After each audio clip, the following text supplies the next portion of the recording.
Peace be with you. Friends, we come today to one of my favorite feasts, this feast of the Epiphany. What is it about this story of the kings, the magi, the wise men, that has so captivated us? I mean, for the past 20 centuries, poets and painters and sculptors and mystics have been fascinated by this story. The whole Cologne Cathedral in Germany, it's sort of predicated upon the three wise men. They claim the relics of them are there. What is it? What is it? Why is the story so entrancing? Well, I think in some ways it's telling the whole spiritual life, that you could read the dynamics of the spiritual life off of the story very well. I want to just hit a couple of highlights. First, I think this story of the Magi is all about what I'll call the longing. We desire all kinds of things in life and we seek them and we find them. But underneath all of our particular desires and particular longings, there's this great longing, this ache of the heart, this desire for, call it what you want, fulfillment, for peace. C.S. Lewis called it joy, and he named it in a very particular way. This longing that's awakened in us at certain points in life, when we're aware in a kind of oblique way of what we want, but we also know we'll never be able to attain it completely. That unfulfillable longing, at least in this life, he called joy. So it doesn't mean that superficial, I'm happy clappy because something nice happened to me. It's something weirder and deeper and stranger.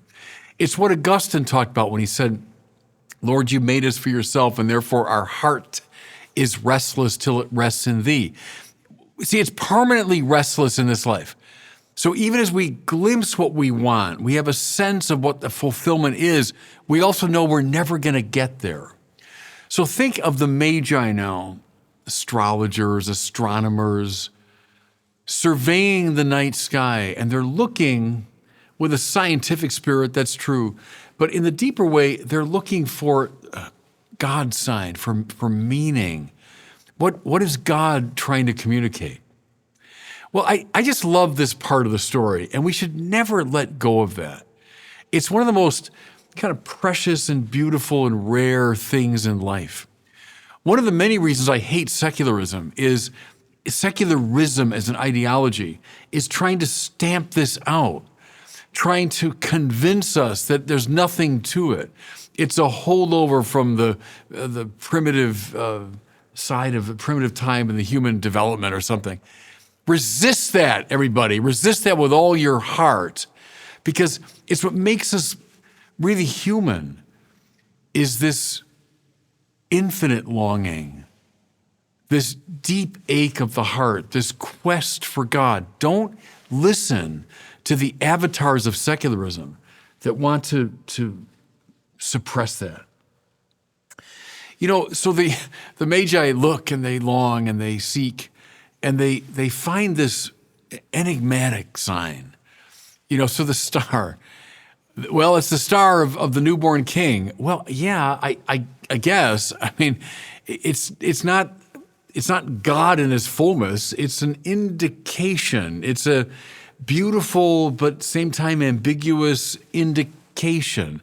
That's what it's like, isn't it, in our quest for God, as we get signs and hints, but they follow it, and that's beautiful about them. That's beautiful. They don't suppress or deny it. They follow this indication from God, and it takes them over desert land, and as I said, all travel in the ancient world was dangerous. A hard coming we had of it. That's T.S. Eliot's great poem begins, the difficulty of the journey. And think if someone asked them, well, what are you guys looking for? Where are you going? Well, we're following a star to find a newborn king. A bit like Noah building the ark, and people, what are you doing? You're building a giant ship in the middle of a desert. Well, the spiritual life is often like that, isn't it? What are you doing? What are you talking about? Why are you living this way? I think of many years ago when I, first became a priest, and you make this vow of celibacy and of obedience and to live this religious life. And, there are people then and now who would say, I don't get it. I mean, what are you doing? Well, the spiritual life is kind of like that because we're following this star, this indication, this hint that the longing will be fulfilled if we move in this direction. It's one of the dynamics of the spiritual life.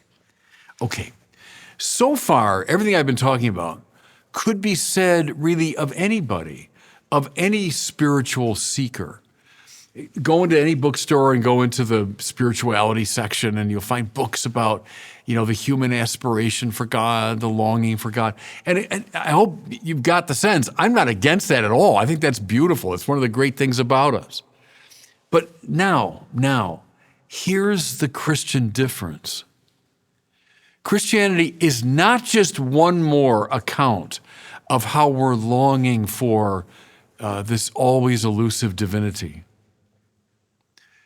The Christian difference is the one we seek has actually all along been seeking us, and in the fullness of time has come himself in person.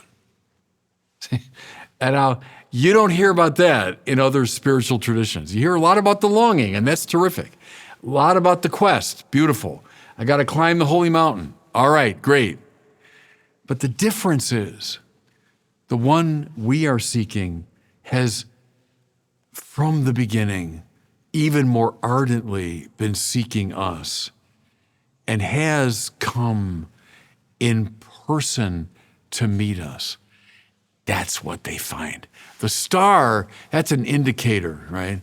I mean, in a way, a star can be seen by anybody all over the world. So that's evocative of the indicators of divinity. All right, good. But the story is not about the star. It's about the baby. Because the baby is God coming in person now to meet that deep longing of the heart. So beautifully. They were overjoyed, it says, upon seeing the child and his mother, and then they prostrated themselves and did him homage. I've said to you before, I think the master theme of the Bible, arguably, is right praise. Sin is always worshiping something other than God, right? When I make something less than God into God, trouble follows as night follows day. Take that to the bank spiritually. The Bible is trying to bring us into the stance of right praise, that we order the longing of our heart toward the answer. Well, here it is. In a way, the wise men prostrating themselves in the presence of the Christ child, that's everything. That's biblical revelation. That's the longing meeting the answer. That's right praise being demonstrated to us. Beautiful, beautiful. That's the heart of it. Okay. But now I want to come to the gifts. So at the heart of the Christmas story is that God, the one we've been seeking, comes to us as a gift. The Father sends his Son as his greatest gift into the world. So what's the proper response when someone gives you a gift? Is you return with a gift. We become conformed to the gift that was given to us. And so the three wise men present these three famous gifts, right? Gold, frankincense, and myrrh. They're mysterious. In one way we understand, they were expensive things. So if you were honoring somebody, you'd give them something of high value. But from early on, St. Irenaeus being the first one to see this, the three gifts have a mystical, symbolic overtone. Why gold? Because the one they've come to honor is king. If you were coming as an ambassador to a king, you give him the most valuable gift you have. Then as now, gold is recognized as the thing of highest value and greatest beauty. And so the gift of gold is an acknowledgement that this baby is the king. Now, everybody, Christ must be king of our lives. That means the one who commands every aspect of me. He's the Lord Jesus, not someone that I am mildly interested in, someone that influences me here and there. No. He's king or he's nothing. He's king or you've missed the point. So the first gift we should give to Christ, as the Magi did, is this acknowledgement of his lordship, his kingship over us. Okay? Now, why frankincense? Frankincense was an incense made from the gum or the resin of a tree that was found in Saudi Arabia, so it would correspond to where the Magi were from. It was used widely in the ancient world for religious ceremonies. To this day, it is. I'm a Catholic priest, Catholic bishop. I've always loved incense. The priests in my diocese know that. I've always loved it because to me, I don't know why it is, but incense to me always raises my mind and heart to God. It signals the sacred. Why is frankincense given to this baby? Because the baby is not just a king, he is that. He's also God from God, light from light, true God from true God, begotten, not made, consubstantial with the Father. What are we seeking for? God. Who has answered us? God. See, that's Christianity. We're not just one more seeker going up the holy mountain. The one we seek, God himself, has come to us. Therefore, it's essential to Christian spirituality to acknowledge the divinity of Jesus. If he is just one more prophet, okay, fine, I can learn a few things from him. I can be inspired here and there by him. But if he's God from God, then everything else has got to give way. And he is unambiguously the center of my life. The frankincense, the incense offered to God, signals his divinity. And then finally, myrrh. It's the most terrible of the gifts in a way. It was also expensive. It was also a kind of incense, a kind of resin. But myrrh was used in the ancient world for different things. But one of its principal usages in the ancient world was to mask the stench of a dead body. So we're used to, funeral parlors taking care of all that for us. But in the ancient world, if someone died and you wanted the body preserved, at least for a time, you'd use this myrrh to mask the odor of decomposition. Well, the baby's king, the baby's God, and the baby has come to offer his very body in sacrifice. How are we saved? We are longing for God. God's come to meet us. How is that reconciliation affected? Well, see, sin has got to be dealt with, everybody.